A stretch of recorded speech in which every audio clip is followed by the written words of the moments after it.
Peace and welcome to the culture here on the Black Star Network. I'm your host, Farajii. Thank you so much for tuning in and happy Monday. Folks, we got a lot to talk about.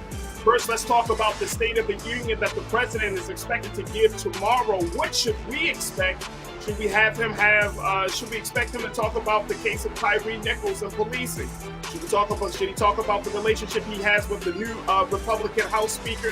So much. We're going to check in with Dr. Jason Nichols to get his take on the State of the Union address. Also, the Democrats have approved to reshuffling the presidential primaries for the 2024 presidential season. What impact does that have on black voters around the country? We'll have a conversation about that. Also, the food company Aramark is under fire for serving culturally insensitive foods to one school district. I'm going to give you the latest and the breakdown of details with Brother Michael and Hotep and see, is it really culturally insensitive? We'll have that conversation. And then later, we'll check in with a young leader by the name of Kim Poole to talk about how her organization has organized freedom rides to educate the next generation about the civil rights movement. So stay with us. All of that, and of course, your comments on today's edition of The Culture right here on the Black Star Network. Let's go.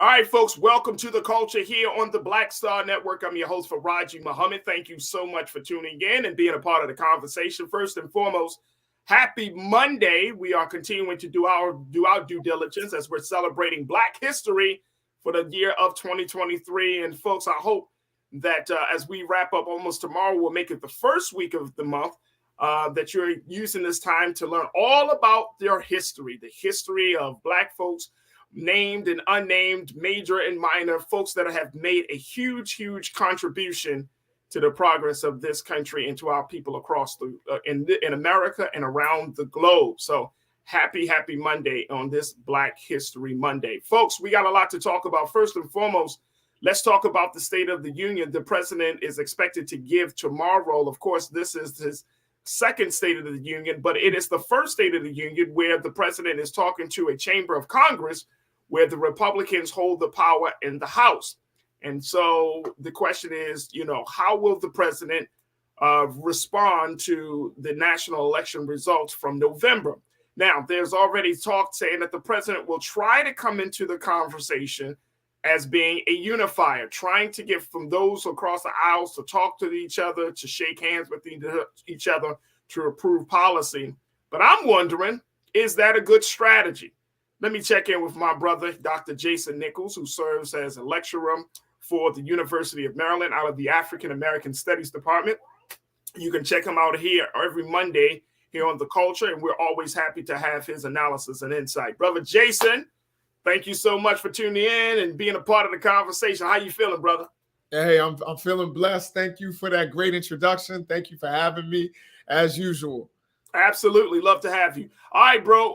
Let's talk about the State of the Union address. This is the address that the president gives to give us, the constituents, the American people, an update of where we are in this country. The last big political brouhaha moment was this balloon, the spy balloon that came overseas, this China balloon. They shot it down off the coast of the Carolinas, so that was taken care of. But then you saw on the domestic side, there's the talk, of course, about the case of Tyree Nichols. President Biden has spoke a little bit about that last week.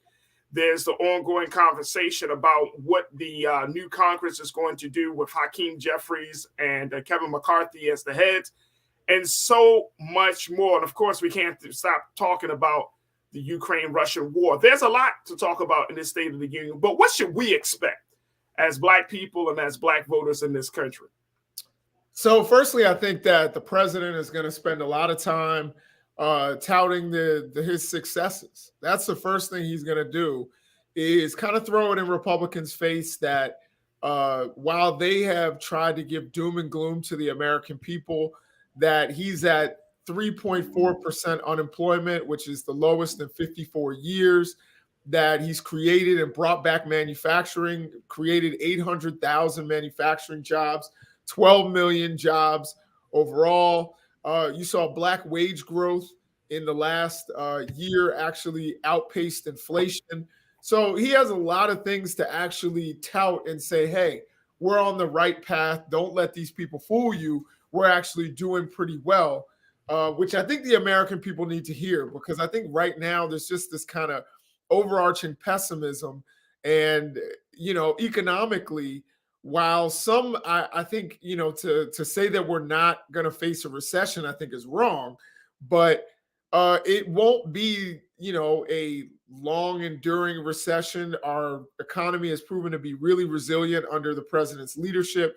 We've seen also a lot of gains in terms of the policy that he's passed. He's literally one of the most effective, and I'm not saying this because I'm a Biden kind of guy. I'm really not. But, when you look at policy that he's been able to get through, he's one of the most effective presidents in recent memory.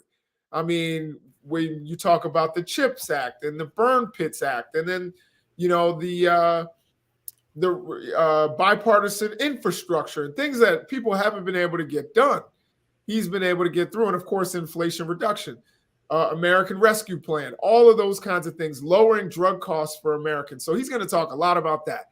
Then, of course, he's going to talk about democracy both here and abroad. So hopefully for us Black folks, he's going to bring voting rights into that and talk and reintroduce talking about voting rights. Of course, we know he's going to talk about Ukraine and defending democracy there. He's going to talk about some of the extremism that we face here in the United States, but he needs to also weave voting rights into that.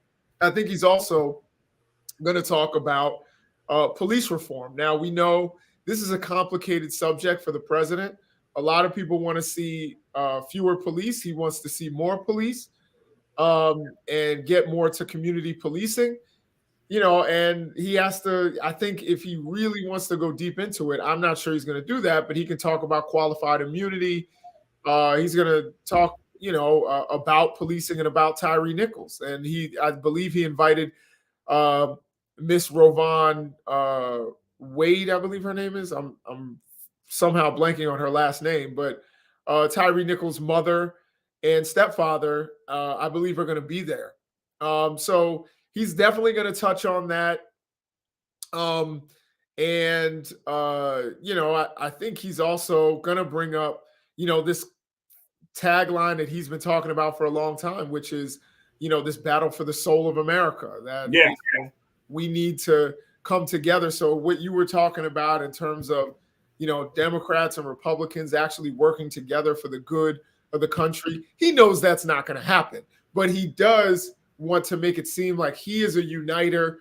And then in 2024, he can frame it as unity versus division. So a couple of things around that, Brother Jason. The fact is that strategy might be tone deaf considering the space that we're in. So some voters might say, come on, Mr. President, let's try to get some stuff done. Use your bully pulpit, use the thin margin of victory we got in the Senate to get some stuff done. So, I often question when I see presidents, and of course, Joe Biden's not the first president to do this. He's probably the first recent president to really stress it. But I often see it. We saw it, of course, in the Obama administration. It's like, come on, let's get something done. Let's get some wins under the column. And I think you pointed out some great wins. I don't think he's the worst president, even though, Brother Jason, the numbers don't look good for this man in terms of some of the recent polls. According to a new, and let me just share this with y'all, folks. According to a new Washington Post ABC poll, they say that that 58% of Democrats and Democratic-leaning independents prefer another nominee over Biden. Yeah, so that's nearly 60% of Democrats and Democrat-leaning people who are saying this is not our guy for the upcoming presidential election in 2024. And as you're saying that he's going to tout some of these things, I mean, I think he's gotten the ball moving in a lot of ways, but there's those two big pieces. Let me tell you why I don't see him fully getting black vote into these two pieces. You know it and I know it, bro. Voting and police reform. Like, get those done. Right. And guess what? Black people are going to put you back into office. Right. Voting and police reform. And I'm not saying that because we're monolithic, but I understand that this is huge. These will be huge wins. Huge wins. And the Republicans know, and they're not going to move. They're not going to budge. You know what I'm saying? They're not going to budge on these policies. These are huge wins. But and then we got to take a quick pause. But do you think that this strategy that he's on, is it going to be effective? The thing is, Democrats are really good at running away from their accomplishments, and he should have been spiking the football the entire time, and they haven't done that. They haven't really gone out. All we've heard is inflation. Inflation is actually falling now, or at least we're seeing that it's slowing down. But, if you're not going to sit there and talk how many times do we hear Trump talk about lowest black unemployment? How many times do we hear that? But yet you have the lowest unemployment in 54 years. And I have to say it like I'm not hearing it from anywhere else. I'm not hearing about these 800,000 manufacturing jobs when most people, including me, thought it was impossible. Yeah. I'm not hearing about some of these things. I think he's also going to go on the offensive with Republicans. I know we got to go to a break, but I think he's going to go on the offensive and he's going to talk about the debt ceiling stuff. And he's going to start going after Republicans, talking about how they want to cut Social Security and Medicare. And I think that's him going on the offensive against the Republicans. I think he's going to get a little tough, even though he's going to have the kumbaya moment. He's going to say they want to cut your Social Security. They want to cut your Medicare. We just lowered drug prices. No thanks to them. Here, you make a choice there. I think he's gonna do that. He's definitely gonna talk about this debt ceiling stuff and how catastrophic it would be and how we can't play around with that.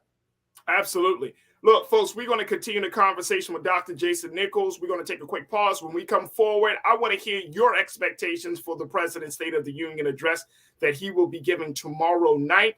What are your expectations and what would you like for the president to speak on? Stay with us. That conversation continues here on The Culture, right here on the Black Star Network.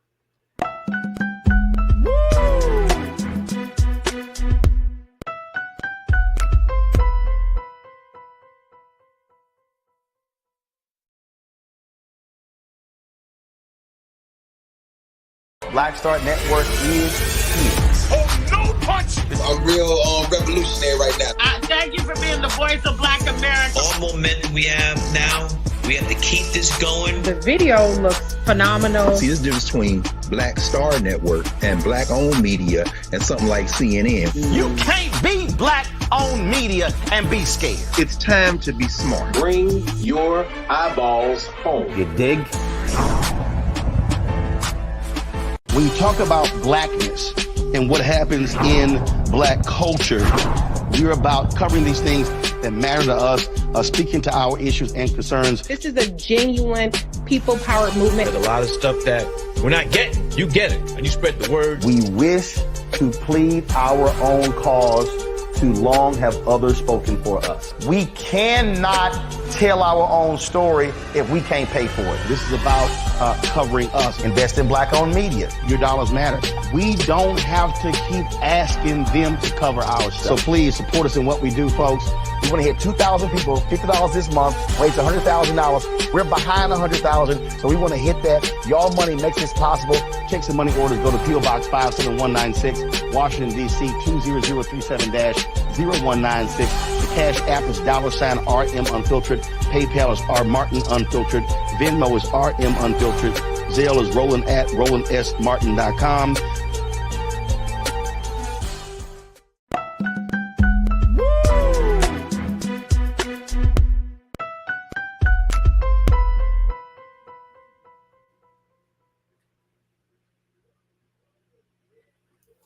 All right, folks, welcome back to the show. We have been talking to Dr. Jason Nichols, one of the lecturers out of the University of Maryland, the African American Studies Department, as we talk about the expectations, your expectations, our expectations for tomorrow's State of the Union address. The president has a plethora of issues, but what are some of the big things that you see that you think that the president will or need to address? Post your comments in our chat section as we have the conversation, and let's continue the conversation with our brother, Dr. Jason Nichols.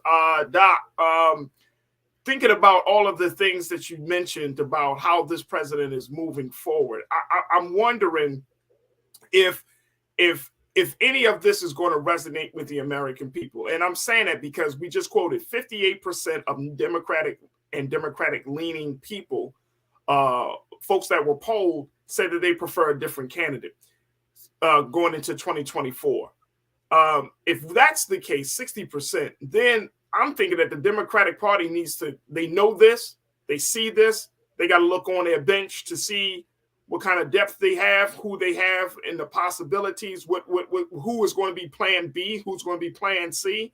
They're going to have to see how the president is going to deliver this message tonight, how it will come across. The Arkansas governor, Sarah Huckabee, she's going to give the rebuttal, the Republican rebuttal to tomorrow's State of the Union address. So we know how that's going to go because she worked for President Trump as his communications person during his administration. So, this might just be a lot of pomp and circumstance. This talk about America being great, America is still moving forward, America, we are more united now than we've ever been before. It doesn't feel this way. And I think some people are just not going to go for the bobo. Tiana checked in and said, look, this political climate is not conducive to getting meaningful legislation passed. I think the American people, Black, white, Asian, Latino, I think we all see that. So how does a president get this across that we are at a better place, or the State of the Union is strong, if the American people can see, and all of us know for sure, that there are cracks in the foundation of democracy?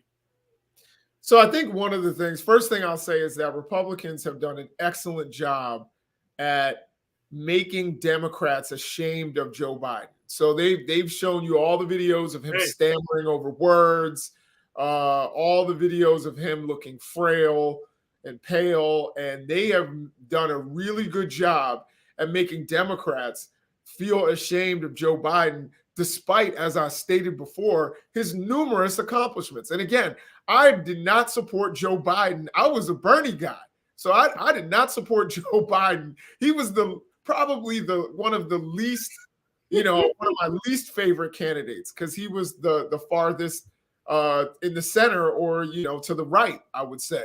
But one of the things you have to do is give credit where credit is due. Now, again, a lot of the things he's gotten done have been budget reconciliation, and they've just been outmaneuvering Republicans. I don't think you're going to do that with police reform. Like they're not going to get outmaneuvered on that. They're not going to get outmaneuvered on voting rights, because their whole thing, as we talked about last Monday, is to make it so that Black and brown people vote less. So they are not going to let voting rights get through. So we expand the franchise and expand American democracy. I think Joe Biden has to call people out from, I know we talk about bully pulpits, but we've got to literally call people out from that really important place where 20 million Americans are going to be watching. And, another 20 million will watch the highlights. He needs to say, look, we stand for democracy, and there are people who are Americans who are in government who literally are standing in the way of democracy. And you know what, bro? Stop. Yeah. I wish a president or an elected official would just say stuff like that. Right. I think he would. Like, look, I really do. I wish a president would say, let me just keep it, like, just come out and say, let me keep it 100 with you. Our State of the Union is not strong because why? We don't like each other. We're not in agreement with each other. Yeah. I mean, I get it. You know what I mean? This is the part of politics. I mean, I have this love-hate relationship with politics, and one of the parts that I hate is that you're trying to gloss over a simple fact. You know what I mean? It's like that old saying, you're trying to put sugar on. Yeah. You know what I'm saying? And it's like, why don't you just tell the American people where we really are? Stand on truth, right? And I don't think as grown people in this country, grown ass men and women, men, black, white, all of these different people, I don't think anybody would be like, man, the president's wrong when he said we're divided. We know that. We know that. We see that in social media. We see it in our homes, our communities, our workplaces. Right. He needs to blast the whole idea of what DeSantis is doing down in Florida, what they're doing in Alabama around these Black History. I mean, you've given a speech in Black History Month. You should be blazing the trail, right? Blasting them, right? I mean, you got to, and I'm with you. The bully pulpit has to be used. Let me share with you what Janelle, my sister, checked in and said. Janelle, you said, when I hear people talk about the bully pulpit, when was the last time the Democrats have had a president to breathe down the neck of Congress? Since Clinton, we've been trying to draw moderate Republicans. And there's fear. Like, if you go too hard, and I don't know if this is, because this is not the Republican strategy, this is a Democratic strategy. There's this fear. If you go too hard on the Republicans, they're going to create, their followers and their loyalists and all of these voters are going to come back at you. And you're going to add to the flame of dissension and add to the flame of division. And it's like, but if you don't say something that is true, then the people that stood with you going to see you as weak and not take a hard stance on problems that exist. Right. I think it's like the Super Bowl, right? Super Bowl is coming up next week. You don't want to give anybody any of that locker room, that locker room quote that they're going to put up on their lockers and they're going to get fired up. You don't want them fired up for a game. You want them to play, pedestrian football, thinking they're just going to win that way. You don't want them coming out, with fire in their eyes. So this is one of the things that the Trump people, when Hillary called them a basket of deplorables, it got them fired up. You know what I mean? And the guy who they were all going to vote anyway, but it really, really fired up their base. So Democrats have to basically recognize, how can we fire up our people without firing up their people? And I think that, again, touting the accomplishments, claiming the civil rights legacy and the diversity, that we have within our party and within our caucus, I think that's the way to go about it, and to talk about important issues that Black folks are really concerned about, and that Americans who are interested in fairness are concerned about. You will, I don't think you lose the center by doing that, and you lose the center by being cowardly, by not standing up, by not saying what you mean. That's how you lose everybody. You lose your base and you'll lose the center. So I think the president needs to talk about his accomplishments, bring up those issues, even though I'll be honest, I don't think they're going to go through. I don't think they're going to be passed. I don't see Mitch McConnell voting for voting rights. I definitely don't see Kevin McCarthy doing it. I think it's going to be really, really difficult to get those things that Black people want. But Black people, just like the Republicans, just like the MAGA people, we want to know that at least you fought for it. You know what I mean? At least you fought. You know, if you look like you backed down because they started getting loud on Fox News, then you look like a coward. Look, I go back to this again. I don't like to put this idea out there, but I cannot stop hearing when our Madam First Lady, Michelle Obama, said that when they go low, we go high, and how that has become the mantra, it seems like, of the Democratic Party. That is the ultimate goal, ultimate strategy. And I always say, you got to see what was the context of her saying that, and not just applying that same principle to every situation. There are times when they go low, you need to get your ass a little bit lower. Right. Or when they go low, you need to take them down to 6 feet under. I mean, there are moments for that, right? Absolutely. And like, if this situation with Tyree Nichols is not an indicator of that type of moment where you have to say to Congress, we're passing this. We're going to pass the George Floyd Justice for Policing Act. And if we don't pass it, guess what? And you start waging war and start weaponizing and start making sure that they hear you loud and clear. Because this whole other stuff, like, look, part of me is like, we can't keep trying to put a Band-Aid on a gashing wound, right? Right. And then another part of me is like, I understand, because you're trying to keep, like I said, there are cracks in the foundations of democracy. You don't want to start an all-out civil war or some type of really, really serious political war. But at the end of the day, right is right, wrong is wrong. You cannot negotiate, compromise with people who don't even want to admit that there's a problem.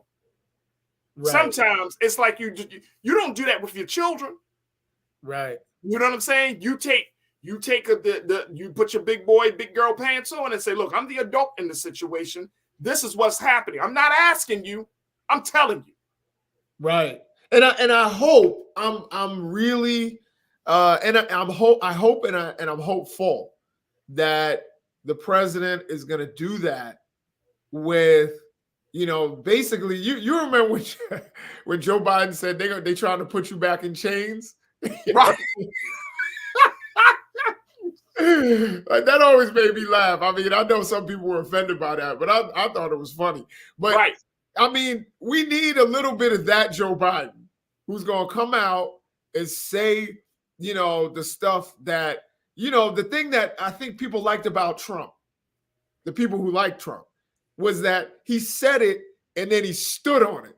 That's what I mean? Hey, you got to respect him for that. Hey, that's how he rolled. That's how he rolled. He could be lying out through his teeth and his ears, but he stood on the lie. Yeah, exactly. So my thing is, for Joe Biden, he needs to bring out some of that old Joe Biden. They trying to put you in chains and then sit there and be like, what? I said it. You know what I mean? And guess what? There's a lot of black folks that'll be like, you know what I'm saying? Like, yo, what you want me to be? Look. And look, real quick, as we take our next pause, real quick, this is why black leadership is so important. Because, I'm serious. You know what I'm saying? Black leadership will just say it like you say it. You know what I'm saying? And I know a lot of times people even come onto this space or this platform, they're like, man, y'all seem angry. No, it's not angry. This is just how we talk, teacher. Like, we talk with passion. We don't cut no cards, because life is too short to be sugarcoating a lot of stuff. The seriousness of life, the preservation of life, requires you to sometimes speak hard truths, so that way you can save people's lives. You can help them to understand the urgency of the moment. That's the space that we're in this country. we need people who are going to speak truth to power. Even if it's from the president, the power that is over top of the president is Congress. So speak truth to it. And don't be don't be weak about it. Be unapologetic about it. Absolutely. You know what I'm saying? Don't try to appease to the moral sensibilities of a people or to a party or to anybody that just don't understand the urgency of the moment. Because let me just say one thing. Joe Biden needs to recognize he's not Abraham Lincoln. That's not his style. Be you. You know what I mean? Right. Joe Biden is, he's not, he doesn't have the oratorical skills of a Barack Obama. Right. So don't try. Don't. Trump didn't try. Trump was Trump.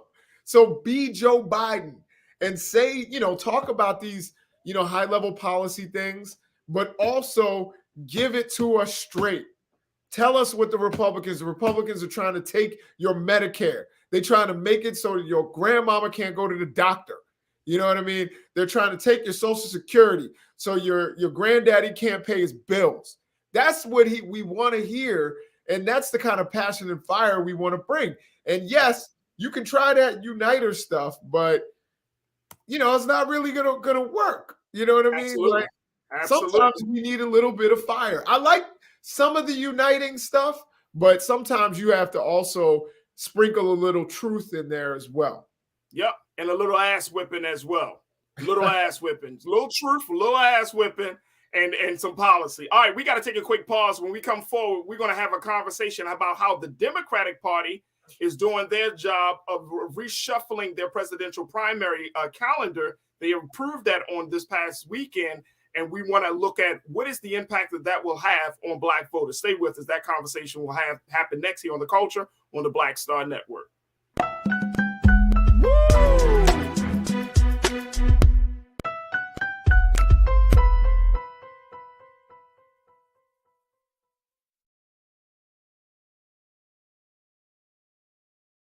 Hatred on the streets, a horrific scene, a white nationalist rally that descended into deadly violence. White people are losing their damn minds.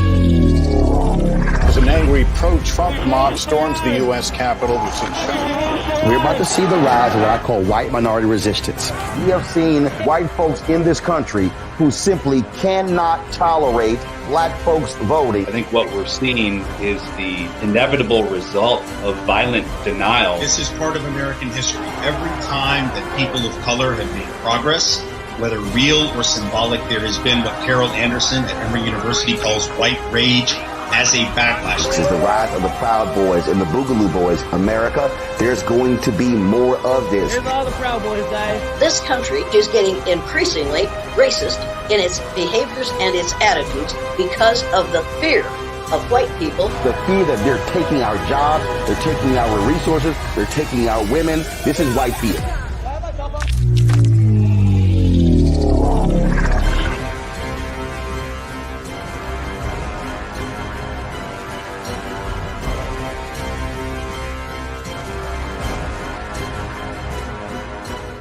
Black Star Network is here. Oh, no punch! I'm real revolutionary right now. Thank you for being the voice of Black America. All momentum we have now, we have to keep this going. The video looks phenomenal. See, there's a difference between Black Star Network and Black-owned media and something like CNN. You can't be Black-owned media and be scared. It's time to be smart. Bring your eyeballs home. You dig?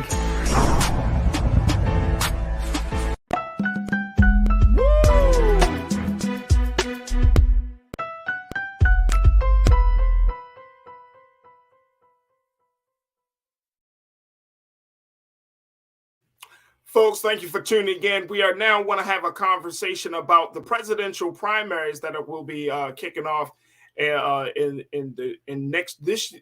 next year as we're working our way up to the national presidential election in 2024. Here's the latest about this, because the Democrats have officially approved a new set of primaries, the new presidential primary schedule. Take a look at this, folks. On Saturday, the Democratic Party they approved reordering its 2024 presidential primary, replacing Iowa with South Carolina. As you know, Iowa has always been the first primary stop in the presidential season. Well, the Democrats have reshuffled that to stress, as they're looking at stressing diversity over tradition, and replacing it with South Carolina, a huge state, and it was the kickoff state for Joe Biden's victory when he ran for president. So they're replacing Iowa with South Carolina in the leadoff spot as part of a major shakeup meant to empower Black and other minority voters critical to its base of support. The new plan was championed by President Joe Biden, who is expected to formally announce his re-election campaign in the coming months. Now, the reconfiguring would have South Carolina hold its primary on February 3rd, followed 3 days later by New Hampshire and Nevada, which is swapping the caucus it used to hold in favor of a primary. Georgia would vote fourth on February 13th, followed by Michigan on February 27th, with much of the rest of the nation set to vote on Super Tuesday in early March. Let's go back to my brother, Dr. Jason Nichols, lecturer from the Department of African American Studies at the University of Maryland. This is, and I wanted to talk to you about this, Doc, because this is big. Because once you take South Carolina, put it in the top spot, moving Iowa out of it, South Carolina, the base of the power for Joe Biden in his last presidential campaign, had a huge number of Black voters that came out. And now that's going to be the first stop. How much of an impact does this have on Black voters? Oh, I think it has a big impact. Number one, the thing I like about putting South Carolina there is you not only get Black voters, but you get rural Black voters too. Like it's not, it's in Detroit. Like, you have people being empowered that are rural voters. And it lets it set the tone for the entire primary. Now, I don't think we're going to have a primary, really. I mean, it's going to be Joe Biden as our incumbent president and nominee for the Democratic Party. But I think moving forward, putting Iowa there made absolutely no sense. It doesn't really show you the real demographics within the Democratic Party.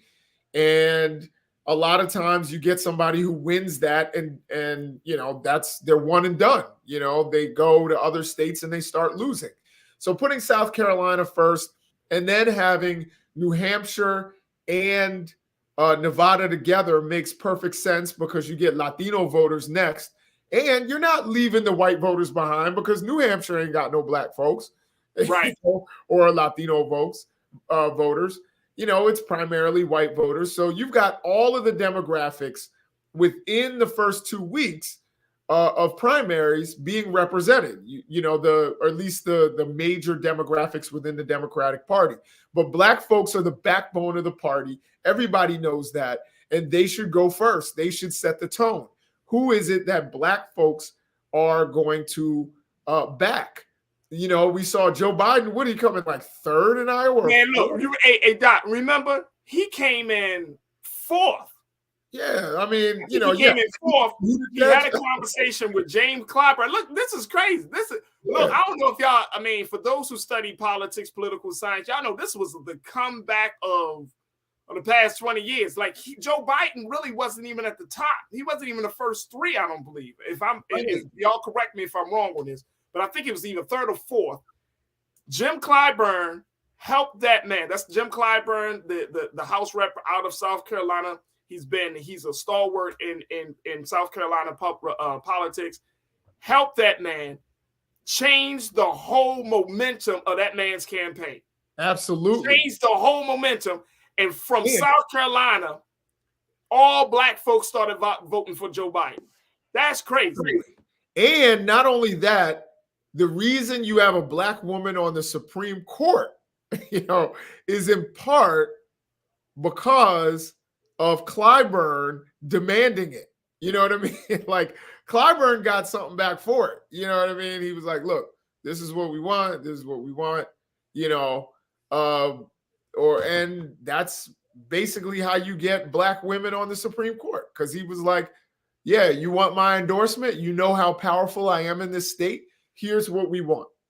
And Yeah, and you can't, and you know, so that puts black voters in a huge win column, right? Because you got South Carolina first, and then of course, you know, you got Tim Scott on the other side of the aisle representing South Carolina. So now the Republican Party is going to have to work hard. They're going to have to work hard, and Tim Scott is going to be there. It's going to have to be their point person. This is going to set up a very, very interesting dynamic in this whole situation. Let me get Lana in, because Lana's checking. And Lana, my sister, you always be rocking and rolling with us, and I so much love your support. Lana, you say South Carolina being first in line is critical. Keep in mind, this is a 35% plus black population state, and the Democratic Party is working with Marcel Dixon on a Freedmen's Bureau. Clyburn will lose. Well, let me just say, they're probably, and I'm sure you already know this, Lana, they're probably already having conversations about the what ifs scenarios for every scenario. But trust and believe, Clyburn may lose an election, but he's not going to lose out on power. Never. That's not going to happen. Yeah. And this president will go back to Clyburn and say, okay, what do I got to do? Absolutely. He sure will. What do I got to do? Right? He sure will. And so, you know, when you start putting it out like that, so this election, this presidential primary season is going to be very, very interesting to see to play out. Dejima, you checked in and said, look, South Carolina makes very, very perfect sense, considering black people are the base of the party. Like you said, Doc, it's an apparatus really needs to be made in our image and liking. I don't know. Now, the party, and I think Dejima is bringing up a great point. The party is slowly, I would say, shifting to being more, not just diverse, but to be more vocal about its support for black people and the issues that are facing Black America. On the big scale of things, though, Doc, does that strategy work for all of the other groups of people, whether you're talking about LGBTQ, whether you're talking about Latinos, whether you're talking about liberal whites? How does that play in that landscape if the party is starting to kind of shift and maneuver and navigate and lean more towards Black America? Well, I think one of the things that the party needs to recognize is it's got to be, you know, to use an old George W. Bush phrase, no man left behind, no woman left behind, no non-binary person left behind. So it's got to speak to everybody. But, the fact of the matter is, if you don't talk to black people, and if black people don't think that you are their ally, then you won't win an election. If black people sit at home, and we know that is the goal of the Republican Party, is for black folks to sit at home. Black folks sit at home, they win elections. So this is why you don't have President Buttigieg or something like that, because black folks had their reasons for not trusting him and not wanting him to be, the nominee. And he won Iowa, if I'm not mistaken. You had Amy Klobuchar came in before Biden. Both of them had no chance because black people didn't know or trust them. So to me, it makes sense to set the tone for a primary from now on moving forward by using the states that represent the demographics of the Democratic Party. And the base of the Democratic Party is black folks. There's not even a question.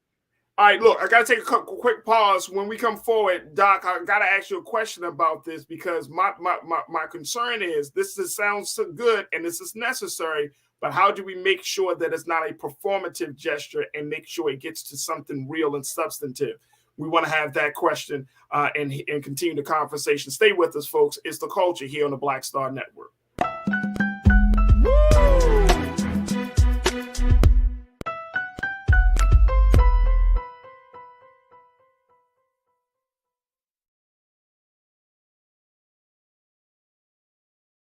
I'm Deborah Owens, America's Wealth Coach, and my new show, Get Wealthy, focuses on the things that your financial advisor and bank isn't telling you, but you absolutely need to know. So watch Get Wealthy on the Black Star Network. Folks, Black Star Network is here. Oh, no punching! I'm real revolutionary right now. Support this man, Black Media. He makes sure that our stories are told. Thank you for being the voice of Black America, Roland. Stay black. I love y'all. All momentum we have now, we have to keep this going. The video looks phenomenal. See, there's a difference between Black Star Network and black-owned media and something like CNN. You can't be black-owned media and be scared. It's time to be smart. Bring your eyeballs home. You dig?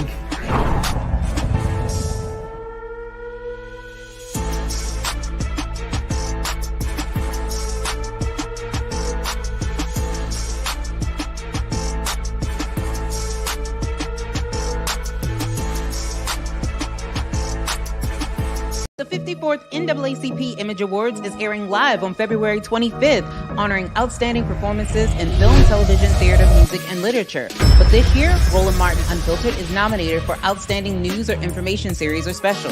To vote, head to NAACPImageAwards.net, scroll down to Outstanding News/Information Series, select the category. You have to click on hashtag Roland Martin Unfiltered Black Votes Matter Election Night Coverage. To submit your vote, you will need an email. Only one vote allowed per email. Voting ends on February 10th at 9 p.m. Vote today.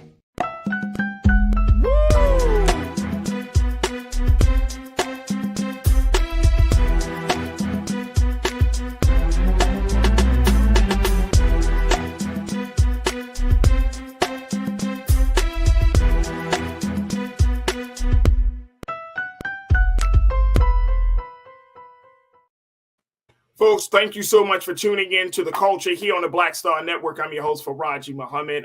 Folks, we are continuing the conversation about the Democrats who have now approved reshuffling their presidential primaries, putting South Carolina, a predominantly black voter state, at the forefront of the presidential primary season, removing the state of Iowa.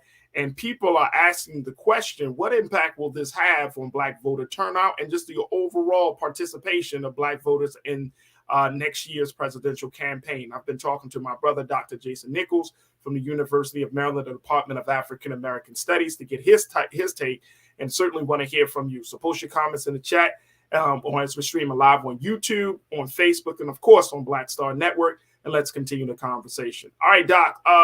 So when we're talking about this, one of the big questions that I have is making sure that this gesture or this move that the Democratic Party has done with moving South Carolina and putting other predominantly black voter states at the forefront of the presidential primary season, how do we make sure that it's not a performative gesture? How do we make sure that it's something of substance behind this? Is this a sign that the Democratic Party are now going to be a little bit more leaning toward the issues and the interests of Black America?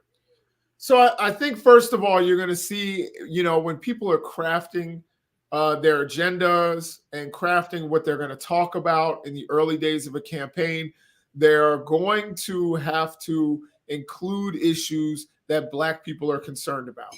They're going to have to build relationships within Black communities.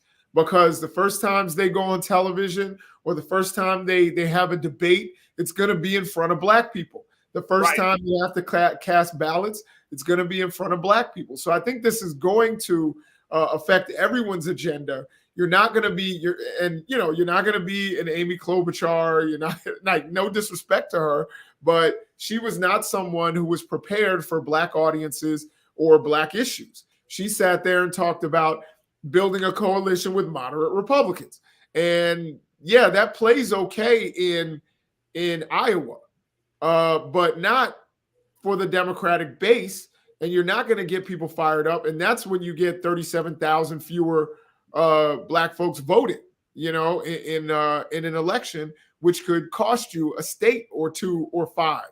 So if anything, this is going to force them to do the right thing. It's good for the party. It's not just good for certain individuals and certain people. Of course, it's going to be good for Joe Biden, someone like Joe Biden, who has built up those relationships over time and, of course, worked for Barack Obama and has that kind of cachet with him and has known Jim Clyburn for decades. That'll help that type of person. But it'll also force anybody with any kind of presidential aspirations from the Democratic Party to say, yeah, I need some black folks. And not only that, because this is my complaint, even about the current White House, get some new black voices in your ear. Get some black strategists who are going to tell you this is what black folks are talking about in the barbershop. Right. This is what black folks are talking about at the beauty salon. Right. This is what they whisper about at the bus stop. These are the people that you need, not just the same old people who've been doing it for a long time, and you bring your one black consultant in. I remember I spoke, and I have no problem saying this, I spoke to the Buttigieg campaign early on. And I was like, this is early, but they were like, yeah, I was like, how many black people do you have on your campaign? And they were like, well, our goal is to have 50% of our campaign be made up of people of color. And I was like, okay, that's great. That's a great goal. How many black people do you have on your campaign? And at the time, it was 0. Damn. You know what I mean? And you want to be, the Democratic nominee? You're going to go into South Carolina with no black people? Or you just wanted to get in and then you wanted to, you go on the Breakfast Club and think it's okay because you know what I mean? Like that's not going to work for black folks. Like I think one of the things that annoys me about both parties is that they think so little of black folks. Come on, bro. Of course, Republicans think even less by putting up people like Herschel Walker and saying, hey, look, he's black. You know what I mean? As if we don't pay attention to what people say and what they stand for. If there's one thing black people care about, is what you stand for. And I think now this is going to force people to actually have to make good relationships, to get the right advisors in their rooms, and to craft their agenda around black folks and around the concerns and issues that black folks are thinking about and talking about. And here's the other thing, as we kind of get to the wrap up of the conversation, here's the other thing, that what went well for the 2020 campaign is going to be different for 2024, right? Yes, indeed. So now you're going to have to contend with, and I'm saying this president, and just in thinking about what you just said in terms of how this president may approach. You might go to a Jim Clyburn and say, okay, hey, we can, you got my help. But then Jim Clyburn might be saying, hey, look, man, since George Floyd, we got more young black people, more advocates of Black Lives Matter. We got more black folks, more sharper. They want real policy. They don't want the promise of improvement. They want real policy. Right. Look, we might have to, and so that process is going to actually have to start this year. Right. You see what I'm saying? Like we only got until next year to get into the presidential election. And look, let me just say this. Look, we don't know who the Republican nominee is. If Biden is the Democratic nominee, we don't know the Republican, even though Trump threw his hat in the ring. We still don't know. But the point is, this presidential election cannot be get along presidential election. For a lot of people in this country, there's too much at stake. And I doubt it's going to be Trump for the GOP. I think it's going to be more towards DeSantis. And then what do you do with a man who's already fighting against talking about the history of black people? How do you handle that? So you can't handle that the same year, all in one year. That has to be groundwork. That has to be relationship building. That has to be organizing now, just get started now to prepare, because, man, you don't know. I mean, he might say a whole bunch of racist things. He might say some old biased things. And we be thinking, oh, that's going to take him out. Oh, that's going to take him out. And that empowers him. That's going to raise him more money. That's going to get more people to follow him. That empowers him. He gets he won't have to beg Fox. Fox is just going to be there for him. He ain't going to have to beg for that type of coverage. He's going to get the platform. So we got to figure out, well, what's going to be our strategy in dealing with a man who's been governor, who has a high approval rating in the state of Florida and in some other states, who's leading the charge in the cultural side on this cultural war. How do you handle a man like him? Right. And, I'll just say, I'm not convinced it'll be DeSantis. I don't think DeSantis has a personality like Trump. I think Trump has a stronger personality, and when they stay on stage and they're juxtaposed to one another, it's going to be tough for DeSantis. I think the only reason I say DeSantis is just simply because he's been in elected office. He knows how the game goes. Right. Yeah. I mean, it could very well be DeSantis. I think DeSantis is going to be tougher to beat than Trump, to be honest. I'm hoping it's Trump. I think Trump is going to be easier to beat than DeSantis. I will tell you, I think Black people, again, and, Jim Clyburn is great, but he's civil rights generation. Right. You need somebody, you need to get some younger voices in the room. You need to get, some of these. If we were to have a primary, I think it's going to be Joe Biden, but Joe Biden needs to come on the Black Star Network every now and again. Like, it can't just be, all right, I'm going to go on the Breakfast Club. You know what I mean? Which, no disrespect to the Breakfast Club. I like the Breakfast Club. You know what I'm saying? But go and reach out to lots of Black media. You know what I'm saying?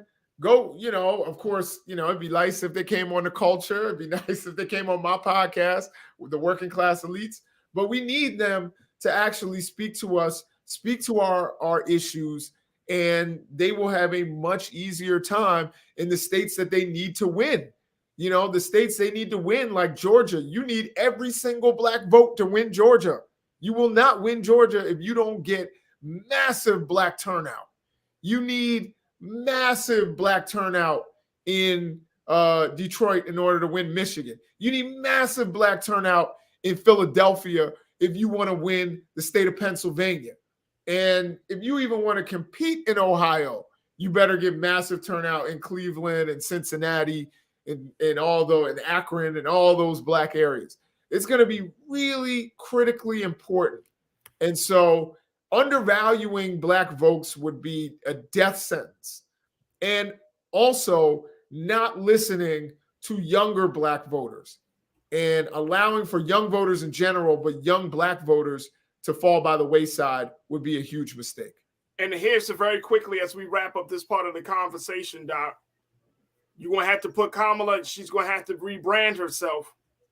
You got to rebrand the vice president over these next few months, over the next year and a half or so, before she can get it. Because as much as people, she's not as strong as a candidate that I think a lot of Black people want to see. And I get all the symbolism. I get the historic nature. And I'm not saying she's a terrible human being. I'm just saying as a political candidate, she's not that strong. She's not. And she's not that strong. Like I said, a DeSantis, we don't know who DeSantis or Trump. Man, look, that white male privilege will come in so quick. I'm saying, and they will all, and they look, man, this is a very different situation. In just a matter of 4 years, you have to rethink your strategy on how to approach Black America. Because over the past 4 years, we've changed, we've evolved, and we've gotten much more conscious. We're not going for the okey doke anymore. So I think at this point, you can't, like you said, you can't rely on the civil. If they come from the civil rights generation, they better have the spirit of fire, because you can't go along to get along. We can't wait no more. I'm like Dr. King. You know what I'm saying? Like, we just can't wait no more for something to happen. Dr. Jason Nichols, my brother, it's always a pleasure to connect with you, man, on Mondays. I look forward to the conversation so often. So thank you so much for giving us your insight and analysis. And real quick, Doc, how can folks keep up with the work you're doing? So first of all, you can follow me on Twitter at Dr. Jason Nichols. That's at DrJasonNichols. You also can check out my new podcast, available anywhere podcasts are found. It's called The Working Class Elites. We interviewed some city officials from Memphis recently about what's going on in Memphis. We've interviewed a police chief in Maryland about what's going on with policing. We've done some really, really great interviews. It'd be worth a listen. So go, and check out The Working Class Elites. Yeah, and definitely follow me on Twitter. Find me on Facebook. Find me everywhere. And let's grow. There it is right there. Dr. Jason Nichols. There it is. Working Class Elites, the episode 1, race and post-pandemic policing, and so much more. You can definitely check out Dr. Jason Nichols every Monday here on The Culture, as well as Roland Martin Unfiltered. Doc, thank you so much, brother. Appreciate you. God willing, we'll reconnect next week. Thank you, my brother. You already know my brother. Absolutely. All right, folks, we got to take a quick pause. When we come forward, we're going to have our next brother Michael and Hotep, join us in the conversation as we talk about Aramark, the global food vendor, and how their serving of a culturally insensitive meal has gotten people calling racism. I'm going to break down the details of that story next. So stay with us. It's The Culture here on the Black Star Network.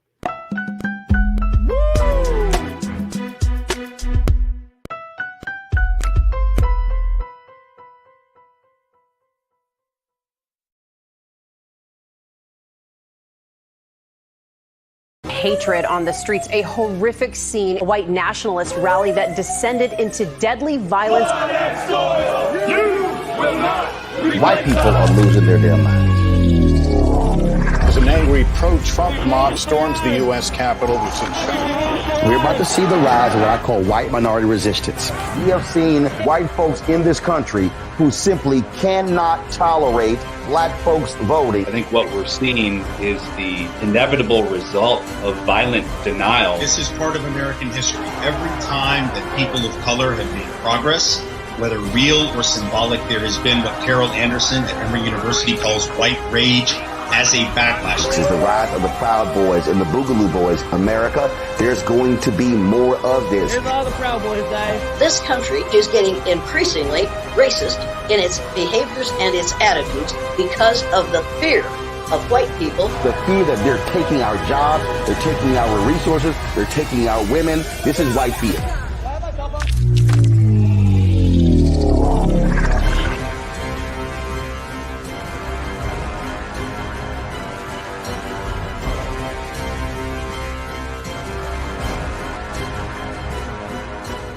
Black Star Network is here. Oh, no punch! I'm real revolutionary right now.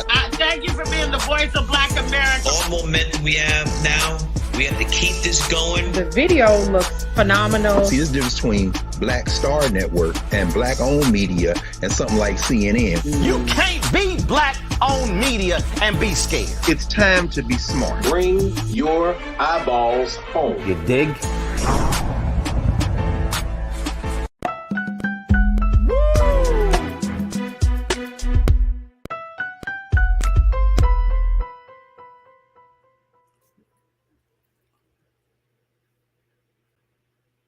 Folks, welcome back to The Culture. I wanted to talk about a story that has gotten some attention. This story is out of the state of New York, talking about the global food vendor Aramark and how they are now embroiled in a controversy around cultural sensitivity. Here's the story, folks. Aramark has apologized after they served middle school students in New York State chicken and waffles with a watermelon dessert on the first day of Black History Month. Chicken and waffles. All right, let me share with you what the Griot reported about this. Take a look at this here, folks. Aramark, this global food vendor, they apologize. And as a global food vendor and a food vendor that serves schools and other institutions around the world, they issued a statement on Thursday of last week acknowledging the mistake in a letter to parents. Now, they said, according to the statement, while our menu was not intended as a cultural meal, we acknowledge that the timing was inappropriate and our team should have been more thoughtful in its service. This was a mistake and does not represent the values of our company, and we are committed to doing better in the future. Now, according to the principal at Nyack Middle School, David Johnson, Mr. Johnson, which is about 30 miles north of Manhattan, Mr. Johnson said in the letter that Aramark changed the scheduled menu without running it by school administrators, as reported by Loha. He said, quote, "We are extremely disappointed by this regrettable situation and apologize to the entire NIAC community for the cultural insensitivity displayed by our food service provider." He said, "I am disappointed that Aramark will serve items that differed from the published monthly menu, especially items that reinforce negative stereotypes concerning the African American community." Interesting. They serve chicken, waffles, and watermelon the first day of Black History. All right, folks, let me just ask you this question. First and foremost, do you think Aramark was wrong? Let me ask that. Do you think Aramark was wrong? And then the second question I have for you is chicken, waffles, and watermelon, is this still offensive to Black people? Should we be offended? Now, I've migrated to Los Angeles, folks, and I have to say, like in Baltimore, we didn't have a lot of chicken and waffle spots. Here in Los Angeles and California, you know, Roscoe's, and you got a lot of other chicken and waffle places. You can find chicken and waffle places in Inglewood and Beverly Hills. So I'm not sure if this is considered to be culturally insensitive. I'm not sure. That's why I'm so happy to have my brother joining me in this conversation. And of course, I want to hear from you folks, my online culture crew. But we're going to be joined now by my brother Michael Imhotep, who serves as the host of the African History Network podcast. And you can find the work that he's doing on AfricanHistoryNetwork.com. And you can definitely check out him on RMU Roland Martin Unfiltered. Brother Michael, good to talk to you once again, sir. Good afternoon. Hey, Farajii, and happy Black History Month as well. Happy Black History Month as well, brother. All right, Brother Michael, you've done, now part of people don't know, I mean some, but not everybody may not know. You're a historian, you're a researcher, but you also worked in business. You worked in marketing. Yeah. You know what I'm saying? My degrees in business administration, yes. Your Taught entrepreneurship for 7 years, managed business consulting companies, yes. All those things, right? Big companies, small companies, Black owned, all that good stuff. Yes. All right, so is Aramark wrong? Is this a case of Aramark just being culturally insensitive, or is there something else that we're not seeing here? Well, it's culturally insensitive to do that, especially on the first day of Black History Month, or African American History Month, as the name has been changed to by ASALH, Association for the Study of African American Life and History. Now, it's we have to determine whether this was an accident or intentional. Now, if we look at the article from the Washington Post, schools vendor served chicken, watermelon at start of Black History Month from February 6, 2023, it says that the New York Middle School on February 1st was scheduled to be served cheesesteaks, broccoli, and fruit for lunch. Cheesesteaks, broccoli, and fruit. But somehow it changed, the menu changed to chicken, waffles, and watermelon. Okay. Now, one of the questions I would ask as a vegetarian, okay, where are the vegetables? Number one, you serving this for lunch. Where are the vegetables? Number one. Okay.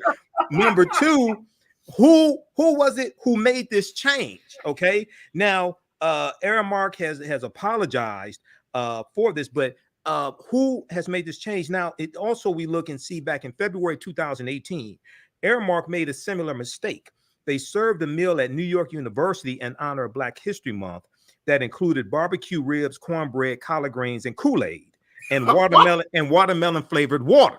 Okay, so here we have watermelon again. Now, if I want water, I don't want watermelon flavored water. I want water. I want H2O. Okay, so how they get watermelon flavored water? Now, Aramark is based in Philadelphia. I don't know if it was the same employees in 2018 who did that, that did it February 1st, 2023. I don't know, but it's the same company. Okay. It's two different states, but still. Oh, I'm sorry. It's in the same state. It's in the state of New York. It's in the same state. I don't know if it's the same employees, but still you see this thing with watermelon. So where is this coming from?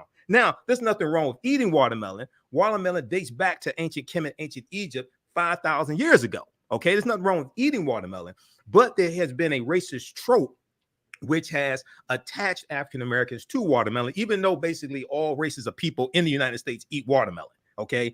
And what happened was after emancipation, after slavery ends, chattel slavery ends in 1865, after the Civil War and 13th Amendment, ratified December 6, 1865, watermelon was a crop that we grew, that African Americans grew, that was associated with our self-sufficiency.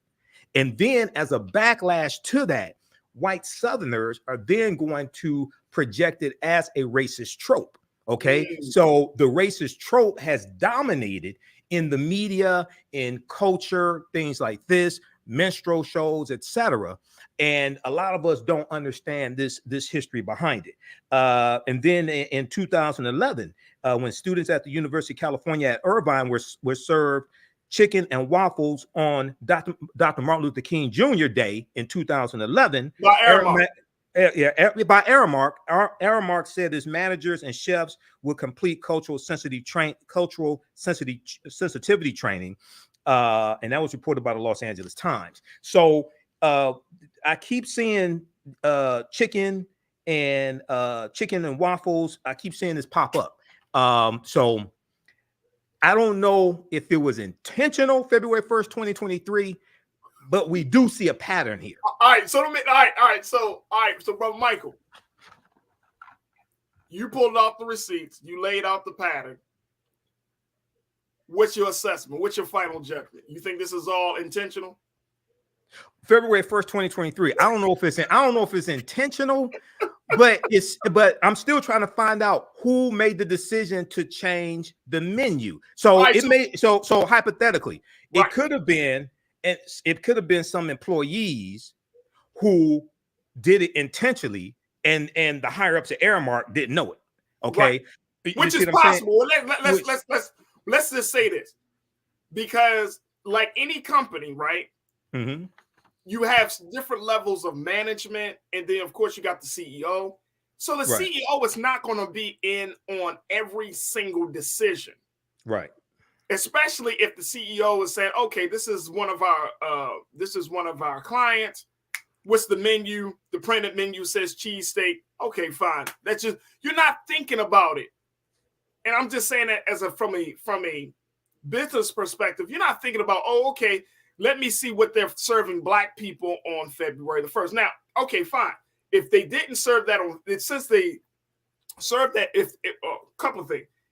If they would have served the cheesesteak and say on the 3rd or the 4th day of the month, they served chicken and waffles, would it have been such an issue? Well, I still have a problem with chicken and waffles for lunch in the first place, feeding at that's because I still have a problem with feeding children chicken and waffles, and then you put sugary syrup on top of it and then send them back to class. I have a problem with that. Hey, look, you see, look, you're stating your grievance to the wrong person, because I'm a breakfast guy. I will eat breakfast all day. You know what I'm saying? So, yeah. I'm also a vegetarian. So, right, I trust. So they serve chicken. So let's say this. They serve chicken at school anytime. There's no problem. They serve chicken. Right. I guess schools that serve breakfast may have pancakes or waffles. Absolutely. But to serve chicken and waffles for lunch that's during Black History and watermelon, the whole combination. Okay, because chicken is a stereotype associated with African Americans as well. Now, and guess what? We're not the only ones that love chicken. No, we're not the only ones that love chicken, but we're the ones who perfected cooking chicken and seasoning chicken, and that is a byproduct of slavery. And a lot of the food that is associated with Southern comfort food or Southern food, a lot of that is food that African Americans perfected, or African Americans enhance the flavor of it in the way that we season the food. And oftentimes we're seasoning the food in ways that reminded us of home, that reminded us of Africa. Okay, because we were the ones largely cooking the food for the slave masters and the families and things like this, right? So he goes deep back into that history. So we still haven't, in researching the story, we still haven't seen why the change was made. Why the change in the menu was made. Okay, I still haven't come across that. Right. So that opens up the conversation. Like we're still trying to figure out who should be held accountable for this. But I'm going back to even this like you said, this cultural trope that we have been kind of stigmatized with, that Black folks only love chicken and watermelon. Can we break away from that? Can is this something like, is this still offensive right now? Because look, I love watermelon. I absolutely love watermelon. So has very little nutritional value, but yeah, watermelon is good, especially on a hot day. Right. It's but like let me tell you, 96, 95%, 94% water. Yes. Right. But my point is like, should we still be offended by that? If it's used in a way to dehumanize and demean African Americans, absolutely. But this deals with understanding history, number one, and having control of the media outlets, number two, to be able to fight back. Okay. And to be able to put that information out, to be able to hold people accountable and be able to fight back and educate people on what's taking place, educate people on the history of why watermelon was demeaned. When we used it as a tool of self-sufficiency, and this is something coming from Africa as well. Okay. Just like black-eyed peas, those were cowpeas. Cowpeas come from West Africa. All right. So there's when we get into the history of African Americans eating black-eyed peas on New Year's Day, yes, that dates back to after slavery, when food was scarce, like after the Civil War and things like this. But it was looked at as being fortunate to be able to have a meal. OK, but also cowpeas come from West Africa as well. This article that I just put here in the chat, people could check this out, how the watermelon stereotype came to be weaponized against Black Americans, November 13th, 2022, by businessinsider.com. And it goes through some of this history, and it talks about I think it's in here. Yeah, the origins of watermelon can be dated back approximately 6,000 years ago, when it was domesticated through Sudan, Egypt, Ethiopia, Libya, and Kenya. Enjoyed by royalty like the Egyptian Nesubiti or Pharaoh or King Tutankhamun, watermelon soon made it to Rome and Greece, later becoming cultivated in Spain after the Arab conquest. You mean after the Moorish conquest, after the Moors invade Spain in 711 AD, led by General Tariq ibn Ziyad. So we see even a history here where watermelon dates back thousands of years in African history, but then also African Americans, after slavery ends, use it as a form of self-sufficiency, because it was a crop that we sold to give ourselves some type of economic stability. So we have to understand this history, understand how to fight back against these racist tropes. Look, we got to take a quick pause. We're going to continue the conversation, because Online Culture Crew, I need to hear from y'all. Y'all talking about chicken. And look, a lot of Black folks love chicken. And guess what? In whether it's LA, Baltimore, guess who's at Popeyes? It ain't just Black people. It's Latinos and it's Asians and it's even white people. Let me just tell you, I wanted to have this conversation because, do you think, folks, that Aramark has done something wrong? Do you think that that because of their pattern of serving chicken and waffles during Black celebrations, Black time of year, that it's just another racist situation? We're going to continue the conversation with Brother Michael N. Hotep, and certainly with you. So stay with us. It's The Culture here on the Black Star Network.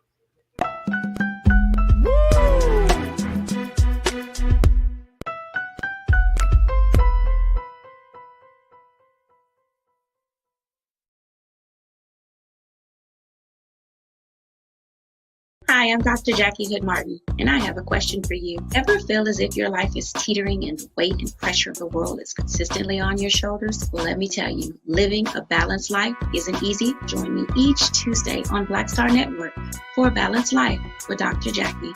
We'll laugh together, cry together, pull ourselves together, and cheer each other on. So join me for new shows each Tuesday on Black Star Network, A Balanced Life with Dr. Jackie.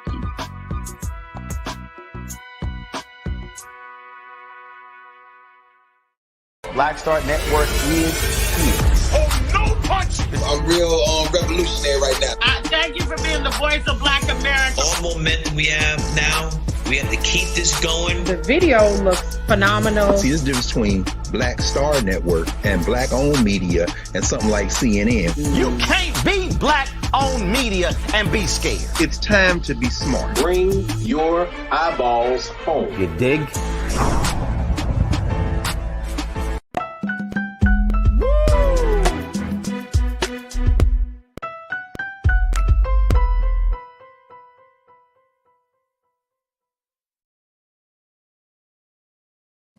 Folks, welcome back to the show. We have been talking about the global food vendor Aramark and how they are in hot water after some have called their recent menu at the start of Black History Month culturally insensitive. This was the case when Aramark served for the first day of Black History Month a middle school, chicken waffles with a side of watermelon. Now, they apologize for their unintentional insensitivity after serving these chicken and waffles on the first day of Black History Month. But it has caused us to have a conversation about racist tropes, has caused us to have a conversation about food, and of course, white supremacy and racism. We've been having this discussion with my brother Michael and Hotep, host of the African History Network podcast show.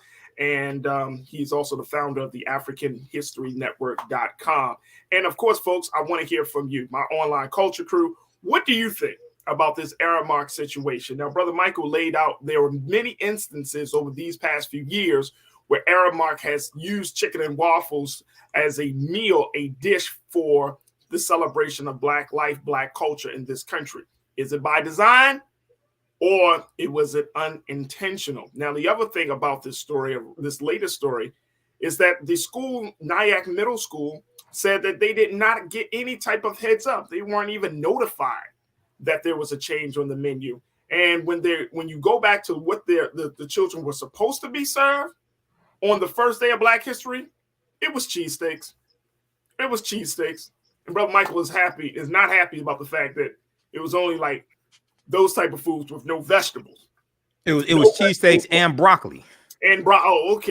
So they were gonna have a green vegetable in there. They were gonna have some greenery somewhere. I want to go back to my online culture crew. Folks, join us. Throw your comments in the chat as we're streaming live on YouTube, Facebook, and of course on BlackStarNetwork.com. Sandy, you said I think it was a misstep. Okay, I hear you. Here's the thing, Brother Michael. How is it that these companies as big and as Aramark, a company that has had this issue in the past, how are they still making a misstep, as Sandy calls it? How do they still make a misstep of this magnitude? Well, I don't know how many employees that Aramark has. I know they are a huge corporation. They have, and this is, we do know they have contracts with both the school system and prisons. Yeah, they provide foods for prisons as well. And in a statement from Aramark, they said that they serve millions of meals every day, and our team does an excellent job meeting the needs of the communities we serve. But in this case, we made an inexcusable mistake, and we apologize. So, I still am waiting to find out why was the change made, who made the change, and why was the change made. And Aramark needs to be pressed on this. The NAACP needs to jump in on this. National Urban League, that we need to find out. Press them on. Say that again. What would be the pressure? What would NAACP press them on? One, we would call them out on possibly being culturally insensitive, number one. Okay. Number two, the other thing is like when we look at in 2018, the at New York University, February 2018, when Aramark served for Black History and out of Black History Month, they served ribs, cornbread, collard greens, Kool-Aid, and watermelon flavored water. Well, the next year, New York University ended its contract with Aramark, according to the student newspaper, to provide that university with food. Okay, so we can leverage our economics to enforce an agenda as well. The schools, universities, they could reassess their vending contracts to provide food that Aramark has. And a lot of times when instances like this happen, it's like when you had the is the company that licenses Sesame Street, and they had the instances of possible ignoring African-American children. And then other parents started coming out saying, hey, the same thing happened to my child. We may see some other stories about other schools where the same thing has happened dealing with Aramark. Okay. So so we have leverage. We have leverage here. We have to understand how to use the leverage that we have.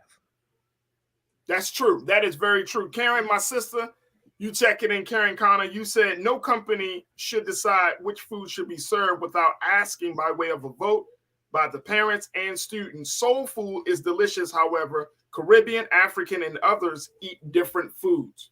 Right. So let me ask you, and this is also the part of the cultural part of the discussion. And Karen, I appreciate you for bringing that point up, because if this was, I don't know, a day to celebrate Latin and Mexican culture, and they serve tacos or some sort of Mexican dish, would that be deemed offensive? Yeah, you may have some in the Latino community, because that's a stereotype, eating tacos, okay, which is a Mexican food, and all Latinos don't eat the same type of food because they come from different parts of the world. Right. They speak Spanish usually as a first language, but all Latinos are not saying you're saying this, but all Latinos are not Mexicans, okay? Right. You have Cubans, El Salvadorians, Venezuelans, things like that. All Latinos are not Mexicans. Okay, so if you're celebrating and Latino heritage, and you serve tacos, that could be looked at as being stereotypical. So you're trying to stereotype all Latinos and say this is what they eat. Okay, so but see, that's the thing though, and see, that's the thing. That's why I'm happy to have this conversation with you, Brother Michael, because it almost gets to the point where we're expecting non-living institutions, i.e., for-profit companies.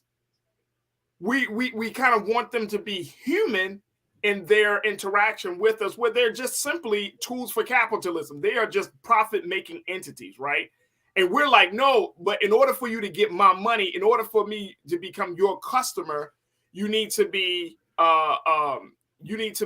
more culturally sensitive to what my needs are. But I'm wondering, even in that effort, is it even realistic to have a company that gets it right with there's so many different people that are in this country, let alone in some of these cities and states, that you're not going to get it right. Now, am I giving Airmark a hook, getting them off the hook? No, but I think that it requires us to have some conversation about what is that thing we're going to fight on, and what's the thing we can be like, all right, let's just let this go.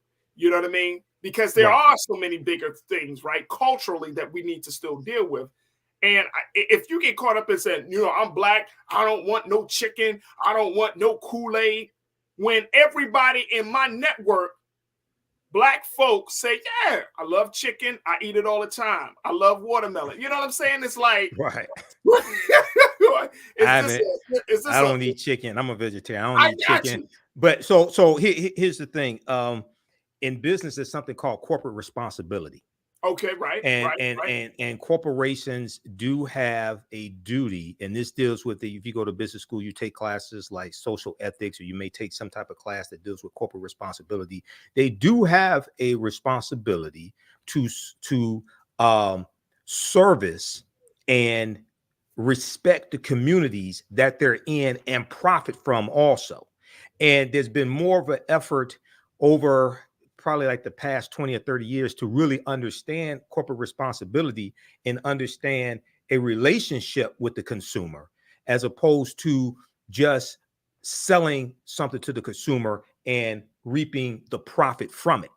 You have to also have some respect for the people who you make money from, and people who understand their history, culture, much better than others will hold corporations to a higher standard. They will hold corporations more responsible. Now, one of the problems with African Americans, because we've been largely stripped of our history and culture, language, spiritual systems, mores, folklore, family ties, nationality, etc., and we've largely been taught to see reality through the eyes of Europeans, and largely taught to hate ourselves. The reason why many of our people don't fight back is because many of our people don't think they're worth fighting for. The reason why many of our people don't fight back, especially against white supremacy and racism of any significance, I'm not talking about marching.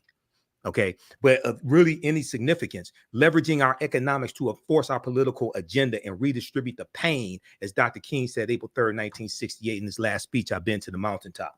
And we understand our economic power. If you don't think you are worth having anything better, if you don't think you're worth being treated better, if you listen to music on a daily basis that dehumanizes you, calls you an N-word, a B, an H, a thought, and things like this, you're going to be less reluctant to demand respect from other people. Yeah. Okay. Unless it's a march that happens behind somebody being killed by police, things like that. And that is important. But at the same time, we can't keep calling ourselves N-words and participate in behavior that dehumanizes us on a daily basis and then ask people to respect us. No, okay? I agree. Yeah, we got to have respect for ourselves first. And people who have respect for themselves, people who understand their history, they fight back when you have incidences like this. So in Real Brooklyn, my guy, you brought up a point, and I had to just do a quick search. You said in response to Conscious Thought, you said a white dude owns Popeyes. What's your point? A white man by the name of Alvin Charles Copeland is the founder. He's a white male who's the founder of Popeyes. Now, Popeyes is branded as a Southern black company. Well, yeah, because you're dealing with chicken, and they would have a black woman as a spokesperson. Louisiana Popeyes, things like this, and then Kentucky Fried Chicken had a white man as a spokesperson, Colonel Sanders, decades ago. I mean, at least he was real about who brought the chicken.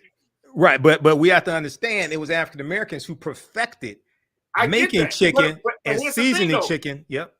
Here's the thing, and this is something that you just mentioned. You're right. Black folks, we perfected the recipe of fried chicken, but white people capitalize off of that perfection. Yeah. Right. Yeah. White people understand the power of branding and marketing, and so to the untrained eye, you would look at Popeyes and be like, "That's a black-owned company."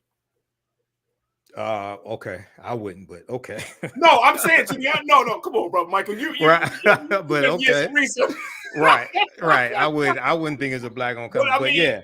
To the untrained eye, you would think either the black woman is the owner or the black woman is a spokesperson for a black company, not understanding that these companies, and I think this is why I say this is the cultural part about it. We want to humanize companies that are set up to just make money. We're trying to humanize them to appeal to our own humanity. And I'm trying to figure out to myself if that isn't even realistic. Is that something that we need to get out of the behavior of? We can hold corporations accountable, especially corporations that we spend hundreds of millions or billions of dollars with, and and you have to do that. We have to renegotiate our relationship with corporate America. To understand that it has to be, and this is something one of my teachers, Dr. Claude Anderson, has been talking about for years, and a lot of our people don't understand. So whether it's a two-way relationship as opposed to just a one-way relationship where we're just spending money with them, okay? What percentage of the contracts do African American owned advertising agencies have with Popeyes? Because we spend so much money with them. What percentage of their deposits do they put in black-owned banks? What percentage of the contracts do African American owned businesses have with Popeyes, whether it's for delivery, whether it's suppliers, different things like this? People who understand business operate at a different level and go after the money. Okay, we spend this money with you on a yearly basis, and I've managed companies where we had contracts with charter schools for janitorial services. We've had city contracts, things like this. So people who understand business operate at a different level and focus on a return on their investment, and deal with renegotiating their relationship with corporate America, and understand our banks, our advertising agencies, our different businesses, catering services, limousine services. Those are all businesses, and they need contracts. They need business to thrive and expand. Okay, and look, to your point, because we got to take a quick pause, but to your point, Brother Michael, that's the other part. While they are talking about, and I'm talking about folks that that founded these restaurants and these companies, they're going after the money. Yeah. We have been conditioned to look at how they make us feel, how, you know, the culture. So we're focused. We've been conditioned to focus on that part of their business plan. Okay, what we see in the commercials, things like that. Yeah, right. We haven't been taught to focus on the money, on the cultural side of it. We're not seeing. We're not. And I'm not saying all of us, but some of us are not looking at that. At the end of the day, the reason that they make us feel this way because the bottom line is to get our money. Well, not only that, we have to reorientate ourselves when it comes to money, because if we are preaching socialism, you ain't going to understand capitalism. You're not going to understand how to take advantage of those opportunities and leverage the dollars that you make to take advantage of those opportunities. And just to add to this as we wrap up, if we go to all of the companies, if we go down a list, we make a list of all of the companies that we buy our goods and services from, and we find that there's a white man, a white woman, white family behind it, we're not in a space, and unfortunately, we're not in the space just yet in this country to go totally black, right? There's no totally black alternative to Aramark, right? To because I think that's the part of us, and this is why black folks are in, you know, I think for a lot of us, we're in a kind of a schizophrenic space because we're trying to settle the cultural side of us, but then at the same time, we know that we gotta spend money. We got to make sure that we get our goods and services.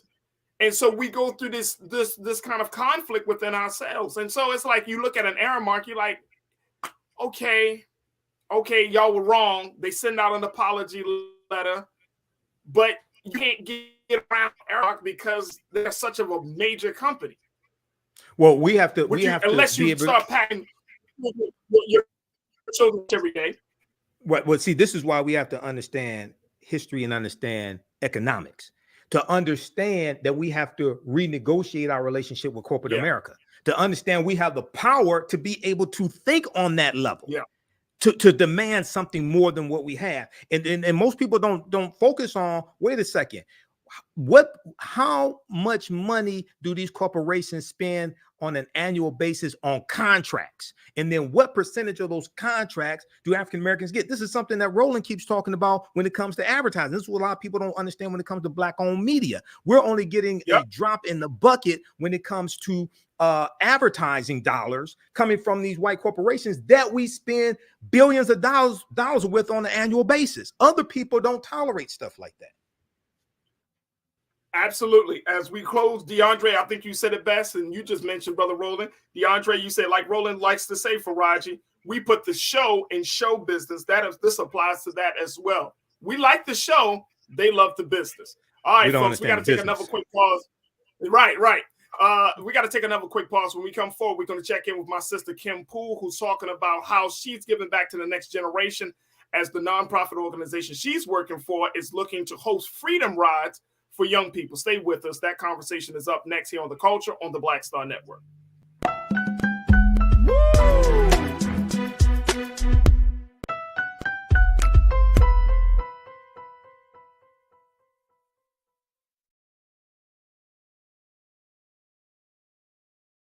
When you talk about blackness and what happens in black culture, we're about covering these things that matter to us, speaking to our issues and concerns. This is a genuine people-powered movement. There's a lot of stuff that we're not getting. You get it, and you spread the word. We wish to plead our own cause.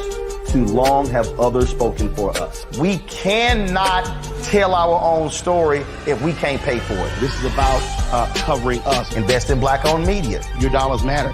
We don't have to keep asking them to cover our stuff. So please support us in what we do, folks. We want to hit 2,000 people, $50 this month, raise $100,000. We're behind 100,000, so we want to hit that. Y'all money makes this possible.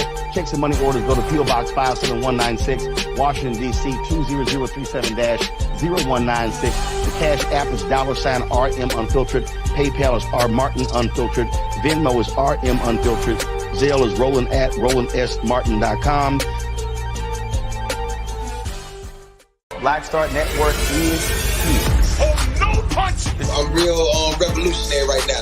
Thank you for being the voice of Black America. All momentum we have now, We have to keep this going. The video looks phenomenal. See, there's a difference between Black Star Network and black-owned media and something like CNN. You can't be black-owned media and be scared. It's time to be smart. Bring your eyeballs home. You dig?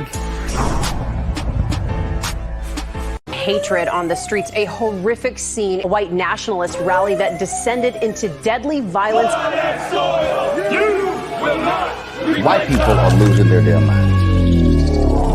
As an angry pro-Trump mob storms the U.S. Capitol, we're about to see the rise of what I call white minority resistance. We have seen white folks in this country who simply cannot tolerate black folks voting. I think what we're seeing is the inevitable result of violent denial. This is part of American history. Every time that people of color have made progress, whether real or symbolic, there has been what Carol Anderson at Emory University calls white rage as a backlash. This is the rise of the Proud Boys and the Boogaloo Boys. America, there's going to be more of this. Here's all the Proud Boys, guys. This country is getting increasingly racist in its behaviors and its attitudes because of the fear of white people. The fear that they're taking our jobs, they're taking our resources, they're taking our women. This is white fear.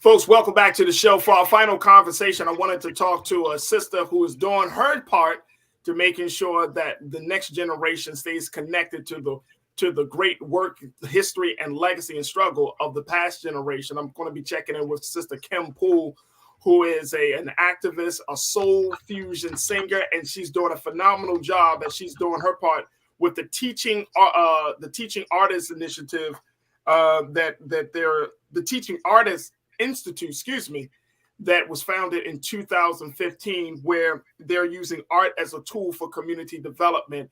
And this year, they are hosting a special project or a special trip where they're asking for young people to be a part of their tour for the Freedom Rides. And so I want to bring my sister in, Kim Poole. She's a teaching artist, soul fusion singer. Kim, thank you so much. It's good to see you after all of these years. How are you today?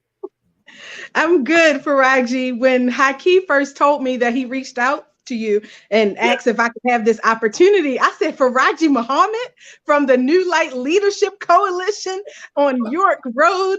Listen, he took me back to high school, like real Baltimore. The poetry slam. I want to let my culture crew know a little bit about the relationship that I have with Kim. Full transparency, y'all. She was in high school when I met this sister, and we were doing leadership training. I was the guy that trained her and so many other young people in Baltimore. Look at this full circle. She's doing the great work of teaching and training other young people using art and exposing them to our history and our struggle. And I'm old as crap. Listen, you're getting better. You are getting better. The melanin doesn't allow you to just, deteriorate. It's that preservation element. So you'll be just fine, love. Don't you worry. I'm telling you, it is so good to see you. First and foremost, let's talk about the Teaching Artists Institute that was founded in 2015, how you guys are using art for community development to talk about history and especially to connect this current generation to the past generation. Give us some details about this effort. Absolutely. So we are engaged in what we call art for social transformation. So what does that mean? Art is everything. In the Teaching Artists Institute, art is not just I sing, but it's not just about music. It's not just about poetry or the traditional mediums. Art is about innovation, creativity, and design thinking, teaching every sector in society how to think with the creativity of the artist class. And so with the Teaching Artists Institute, we're vested in reminding the world from the African worldview that everything is art and everybody all the time. And so this building that I'm sitting in, my home, it is an example of art. And so it also defines the reality of the society, the art forms that we create. And so realigning our cultural trajectory is also a major part of our work in the Teaching Artists Institute. And this is how we engage the general population in our work through our tours. We are engaged in taking history off the page, making it relevant, facilitating intergenerational dialogue. I appreciate it. Like Farajii mentioned, when I met him, I was in high school, he was in college. We were doing that work, but we don't see those intergenerational relationships. I want this year, especially, for us to have the elder class to, before they leave this realm, to tell their stories for themselves to the young people that are starting to believe that it never existed. I think that this is a unique time in our history, and using art as that common denominator, as that universal language to help facilitate this dialogue and communication is a part of what the Teaching Artists Institute does. And we do that in 8 countries around the world. So 6 of our countries are located on the continent of Africa. On the West Coast, we're in Ghana, Gambia, Liberia. On the East Coast, we're in Tanzania, we're in Uganda and Kenya. But there's no place like home. I'll never stop doing this work on the home front. Nas, an incredible artist, he said, you can't help other places when you ain't helped home yet. And Baltimore I'll always be indebted to the leadership and elders of Baltimore. And I'll always come as a servant leader, ready to make sure that the generation behind me receives some of the mentorship and guidance that I did, and that I'm willing to compete with TikTok, and I'm willing to compete with video games. Because let's face it, some of these classes and these classrooms and these schools, they are irrelevant. They're culturally irrelevant. They're incompetent. They aren't prepared to engage our young people. And so I specialize in using my art to make engaging opportunities for our young people, make it incentivized so that they see the value in our culture and enjoy their time with us, learning about the history of their people. This is fascinating, and this is so necessary, Kim. 6 continents, you're doing work all over the world and making sure that, even for Black folks and Black children in Baltimore are still getting the full experience and benefit of this. Talk to us a little bit about what can these students, when you say these freedom rides, we know that historically, and this is coming from the civil rights movement, that freedom ride encompassed a lot of different areas. So what areas does this freedom ride project cover? Well, that May 4th, 1961, CORE, they took the first freedom ride out of Washington, D.C. And so our freedom ride, in the same vein, starts in Washington, D.C., even though we will be picking up young people in Baltimore. We've partnered with the Y of Central Maryland to sponsor at least 30 of them for this year on the bus. But we will also start in Washington, D.C. at the MLK Monument. Of course, we'll walk across the mall, talk about the March on Washington. They're having their anniversary this year. And then we'll head to our own museum, the Smithsonian. From there, we go into Farmville, Virginia. We're talking about Barbara Johns. She was one of the cases that were used to support or to take the Brown versus Board of Education case to the Supreme Court. It was just a young girl, 16 years old, tired of dilapidated conditions in her high school. She had an opportunity for exposure, saw how nicely other high schools, their facilities and their instruction and their materials. And she came back to her own high school and said, listen, we need to do something about the conditions that they're giving us. And they walked out. That empowers our young people to let them know, listen, you're not the future, you're the now. It's time for you to do something about your conditions, work in partnership with us. Tell us what you need in order to facilitate the change that we need. We hate to put this responsibility on your shoulders, but we're using history to show you that this is what you're supposed to do. You're supposed to use the entitlement that you have. You're supposed to use, the youthfulness, that energy to change your environment. That's your responsibility, not just later, but now. Let us know how we can assist you in that. So from Virginia, we go down into Greensboro, North Carolina, and we talk about the sit-in movement with those 4 gentlemen that, sit in at Woolworth and said that, listen, I'm going to eat at this lunch counter today. And they did that. And they also put a lot of energy and fire. So we bring in the college, the HBCU discussion. From there, we go into the Mecca. down into Atlanta, Georgia. But while in Atlanta, Georgia, we talk about the international influence that the civil rights movement had. A lot of people tell us that the civil rights movement was history, it's back then, and most importantly, it's just our story, Black people here in this country. But our story influenced the world. And we need young people to know that they do have a culture, that, you know, they tell us you don't have a flag, you don't have a language, you people don't have a culture. But as I travel around the world, I see hip hop. You know, in Africa, they're wearing Timberland boots. And I wonder, it's 90 degrees outside for Farajii, and they are wearing Timberland boots. And that's just like America then. That's just like America. Yes. Why? Yes. My brothers and sisters, why? Why?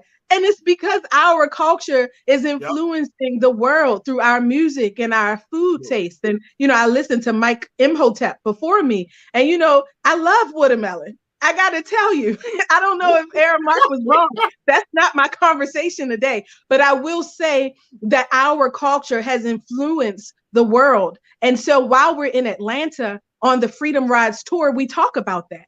We talk about Kwame Nkrumah, how he went to school in Philadelphia during the civil rights movement. And then he decided after that experience, he would go back to Ghana and use that empowerment to emancipate Ghana, the first country in Africa free from colonial rule. We look at Fela Kuti, another artist after my own heart. And he heard that rhythm from James Brown. I'm Black and I'm proud. He listened to the music from us and our own description of our experience. And he empowered himself and then went back to Nigeria and said, listen, we're going to use music, zombie, oh, zombie, to emancipate Nigeria from a police state. I mean, Mariam Makeba, she married, you know, Stokely Carmichael from SNCC. And so we in Atlanta, we illuminate some of these relationships and the influence that we had, not just in Africa, but in China, in Tiananmen Square, when they protested and rest in peace, lost their lives. We look at how they brought down the Great Wall, you know, the Berlin Wall. So the civil rights movement has had an international influence. And so it's important that we understand that's our culture, that's ours. Holding America accountable to its projected ideals has in turn influenced the world to take a step up, right? To be a representative of the standard they say that they believe in. And so really, human rights and civil rights all in one. Hey, really quickly, we got a couple of moments left, but Kim, this tour sounds absolutely amazing, super necessary, and not even just for young people. Hell, it might be necessary to do a freedom ride for adults as well, because so many of us, we don't know that history, not because we don't want to know, but because we just haven't been exposed to the opportunities such as this to learn that history. And my brother, Willie Frazier, one of my online culture crew members, he said, great job, Queen Kim. Question, what are your feelings on the attack of teaching Black history? Also, how are you combating this if you're running into conflict? So we got about 30 seconds. But what do you make of this attack on our history, whether it's coming from Florida, Alabama, or some other state, or from political leadership that says, you know what, there's certain elements of Black history that we don't need to teach? So first, I want to say, Farajii, we're facilitating intergenerational dialogue. In the African worldview, the classroom was always intergenerational. So it's definitely for adults. We're educating youth, but we're also educating families. We want you to go on this experience with your family. Bring your grandmother. And, you know, you learning about Harriet Tubman, or you're learning about James Farmer, or somebody on the Freedom Rides Trail. But what is your great grandmother's name? What is your own history? So we're very vested in making sure that that's also a part of this dialogue. When it comes to them teaching our history, that's our job. We will teach our history. We will educate our families. We will educate our communities. Get out of our way. Give us the funding, because we pay tax dollars. I'm not asking you to educate our young people. I'm asking you to get out of our way and stop taking our resources and using them. And I'm asking other Black people to help us advocate so that we can decide what happens with our tax dollars in our school system for our learners. And so,